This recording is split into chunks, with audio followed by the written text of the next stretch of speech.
VJ from the brother. Whoa, from the brother. Wow, the brother from the ancient mother. Listen, guys, I'm still slightly disoriented from December. Last year was hectically joyous and beautiful. So many highs and lows. We're doing it again. Headspace, bigger, better, crossing borders as Africa's most poignant hip-hop podcast. Again, VJ, brother from the ancient mother. And I want to review an artist who's been one of the faces of Gen Z South African trap. An artist who's marked by youth adoration, an artist who represents the cusp of where the generation that lives and thrives in this particular moment and era and lifetime is at. And as a result, an artist who speaks to that. When you look at Lucasraps, born in Cape Town, bred in Durban, basically kind of just funneled through that trap scene, got picked up by Def Jam, which in and of itself is very telling. But going into this narrative, one cannot speak of Lucasraps without speaking of how Gen Z, aka Ama 2000, as we call them in South Africa, identify themselves in this modern world, or postmodern world to be specific. These are people whose sense of self is marked distinctly and particularly by a globalism. And that globalism is very separate from the kind of internationalism that millennials experienced, because millennials experienced this portal into the rest of the world engaging with their own culture. Millennials had the opportunity to see the rise of technology, so as a result they were also part of the actual grassroots development of the technologies we witness today. The reason why Silicon Valley is dominated by millennials, why the era of modern day trap hip-hop is basically created and designed by millennials such as the Futures and the Young Thugs, is a fact to be spoken of, because millennials ushered in the era that Generation Z operates in. And this is an era that emphasizes the global more than the local, because millennials kind of set that mold. But I feel like where millennials didn't emphasize and kind of spread the rest of this message is, yes, focus on the world, but anchor yourself in a kind of localized identity, because when the world finds you, the first point of attention is going to be to understand more about you and people like you.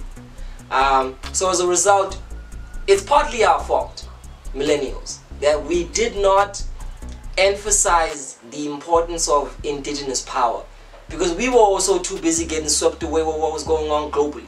And as a result, a lot of what Generation Z saw from us and those before us is a preoccupation with the West, is an emphasis on Americanism. So who can blame them? Who can blame an Aries?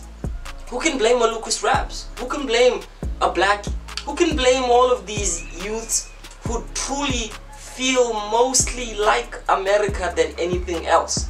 We made them feel safer in identifying with a blackness that came from a global sphere, a successful blackness, a celebrated blackness, because they never quite saw their own unique localized blackness celebrated in the ways that global blackness is celebrated. And this appearance or illusion of black celebration is exactly what has kind of sucked in Generation Z into an almost thorough identification with the world at the expense of themselves. Lucasraps is included in this narrative because he's a part of this generation, and his music almost speaks completely and wholeheartedly to his American inspirations. I mean, he might have an accent that if you're schooled in the way that people speak enough, you're able to kind of hear the fact that behind the American mimicry is a South African, through the twang and through the certain ways he pronounces certain words with R's and A's. there's just something that locates him in the African soil, and that something is the sonics of voice inflection, which cannot be ignored, because it stands to reason that no matter how much we try to manipulate the DNA of our aesthetic, we will always leak the reality of where we truly come from. So 031 to the World is a project that I feel represents this insistence on selling an Africanism which speaks to some kind of pseudo celebration of black excellence. And I say pseudo because it isn't truly black excellence. It's white people learning the parts of blackness that they can easily cash in on. It's knowing that it's one thing to understand the histories of Africa and the diaspora, and to understand how to be politicized from that and nationalized by that. But it's a completely other thing to be kind of inspired by the aesthetics.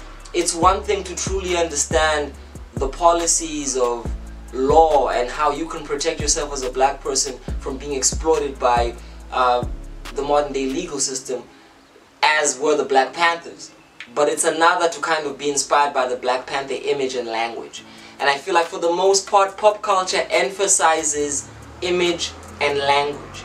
It sells us the image and language of certain kind of schools of thought so that we can sound and look the part without truly being it.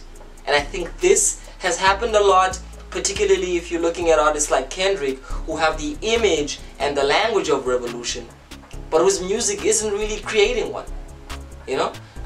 And so, by the way, I've had episodes on this before. The Headspace has addressed the issue of why Kendrick Lamar is truly a false idol.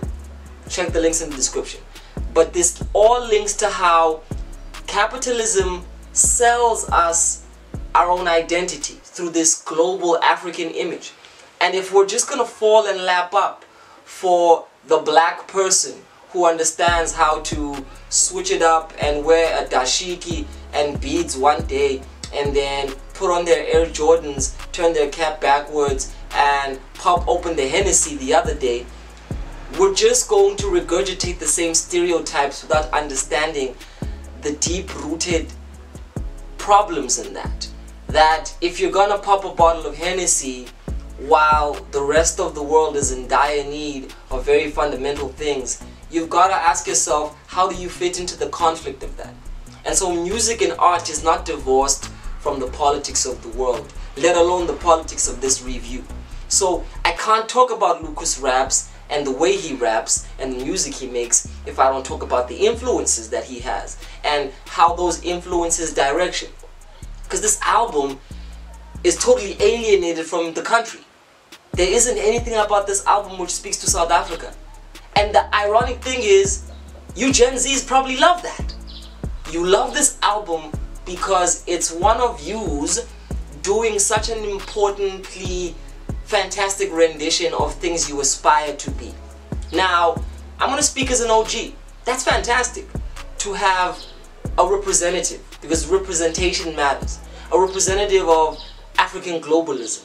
But now, critique comes into play in this way. What critique is understanding the benefits of something, where it's directed to, and what its intentions are. So let's start with the benefits. What are the benefits of rapping the way Lucasraps does? Do you truly become accepted by America? Let's look closer at that. Let's examine the Nasty C theory. After he traveled to America, what happened? Did he then become the superstar we all thought he'd be after he'd swept South Africa by storm? No. He sat in a lull and is still actively struggling to position himself as a global artist. Why? Because once you get to where you thought you aspired to be, you are met with the question of who you truly are. Right? Going into these origins is very, very important. And Generation Z rappers have floated in a world of digital syndication at the expense of their origins. And what do I mean by their origins? Lucasraps has a history that speaks to both Cape Town and Durban, and yet you don't hear any of that. Or you hear the typical tropes of get money, fuck bitches, drink lean, have fun, let's party. And that's all good and well in the context of the commercial scene in the club. This project is definitely gonna feel like a perfect addition into entering the club when you just feel like drowning in the atmosphere of it all. But here's the issue with that. Trying to escape the South African nightmare by tapping into the American dream does not work, because you still have to face your reality. So this album is an escaping of a reality, and as a result it doesn't feel real. You don't get to know who Lucasraps is. All you hear is a gimmick, a trap gimmick. And ultimately the only thing that kind of saves this project are the banging beats and the thumping drums, which carry, again, this atmosphere that's made to become a breaking point into an honestly spiritual realm. But it's a spiritual realm that can't sustain itself beyond its commercial use. This album makes no sense if there isn't any alcohol around, if there isn't any, I don't know, hookah pipe or bitches. Because if you're going to try to listen to it outside the context of that, it falls flat to the ground. Therefore, I can't, as a holistic package, judge it as a great album. A great album tries to understand its immediate environment. A great album tries to understand the history that cultivates the context that it is born in, because a great album is trying to extend a tradition. And Lucasraps is not trying to extend a tradition, he's just trying to play by it. He's not extending trap. He's not adding anything new. He's simply regurgitating everything that's being done in a safe way. And I think that's why Def Jam believes in him. We still have labels in Africa that are still modeling artists to be Americans. So Def Jam Africa and all these other labels who are actually international stables that are here representing the interests of a Western world do not know how to take truly African talent and market it to the rest of the world.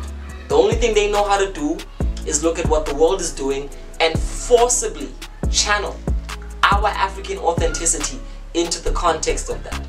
Now I hope that with artists like Madlela Dope Boy, this becomes a different case, because he's also signed to a major.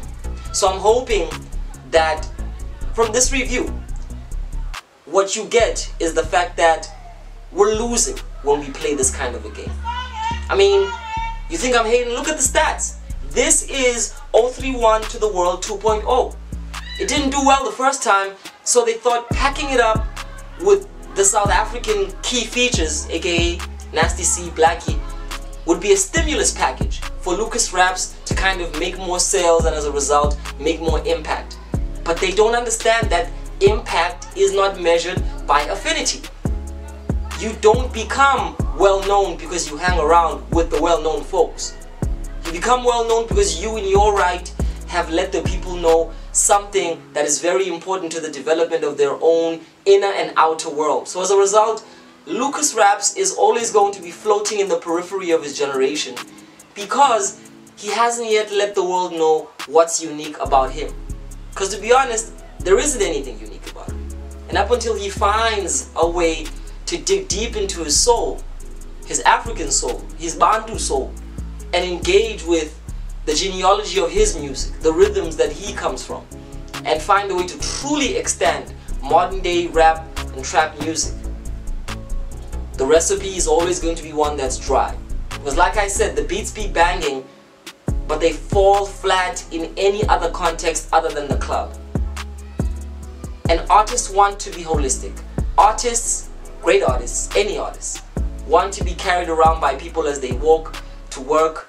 They want people to recite their songs when they're motivated, when they're demotivated. Artists want to become the soundtrack to the existence of everybody's lives. Let me throw a spanner there. Yeah. But what if Mna is Lucasraps? Mna, I don't even care about all of that. I just want people to, you know, fuck bitches and drink lean. That was the main objective of the album. Granted, you're still gonna have to find a way to do that in a way that makes you stick out, because there's already a bracket of people doing that. So great point, Akeza, because there are artists whose whole mode is to simply be escapist soundtracks. Yes. To fit into the context of the club, to fit into the context of the shebeen, and you know, the corner store where the music is blared to the top, to be the kind of music that people can drop the top and kind of let go with reckless abandonment. But again, you can never escape the A word. You can never escape authenticity. Whatever kind of artist you are, whatever you want to do, whatever you want to cater to, you can never escape the need to find a way to do it in a way that's going to determine who you are, apart from everybody else doing what you do. So ultimately, I've got to give this project a 3.5 to a 4 on a good day. 4 out of 10. Because what it does is that it's an achingly frustrating repetition of patterns that are beginning to hit the wall, especially in this country, where movements like Amapiano are beginning to show us what authenticity can do when it touches the world. Let us learn. It's a new year, it's a new season, and I think with all of that, there's a reflection. And I hope Lucasraps looked at this project and is excavating a way to truly do better next time. But with this one, this isn't the one. Because the only thing this does is that it's a desperate knock on the door from a South African trying to fit in and be given crumbs at an international table which doesn't even respect him. So honestly, if artists want respect, love, and real acknowledgement, they've got to dig deep into who they are. My name is Viwe, the brother from the ancient mother. This has been another Headspace album review. Let's dig deep.